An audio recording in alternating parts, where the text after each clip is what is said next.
আসসালামু আলাইকুম রহমতুল্লাহ। প্রকৃতির প্রাকৃতিক পরিবেশের খোঁজে আজ আমরা ফ্রেন্ড সার্কেল সবাই মিলে অবস্থান করছি বান্দরবান জেলার কচ্ছপতলী এলাকায়।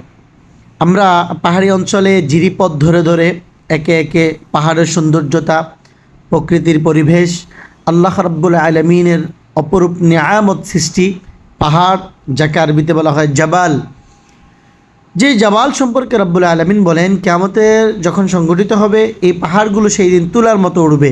ওয়াতাকুনুল জিবালু কাল ইহনিল মানফুস, এই পাহাড়গুলো সেই দিন তুলার মতো উড়বে, মানুষ অবাক হয়ে তাকিয়ে থাকবে। আল্লাহ তাআলার অপরূপ সৃষ্টি দেখে আমরা অবাক। আল্লাহর দরবারে শুকরিয়া, আল্লাহ তাআলা সুন্দর সৃষ্টির মধ্যে আমাদেরকে বসবাস করার সুযোগ দিয়েছেন। পাহাড়ি অঞ্চলে যাবেন, ঘুরে দেখবেন, সেই জায়গাগুলো উপভোগ করার চেষ্টা করবেন যখনই সময় পাবেন ইনশাআল্লাহ। আল্লাহ তাআলা সবাইকে ভালো রাখুন। আসসালামু আলাইকুম রহমতুল্লাহ।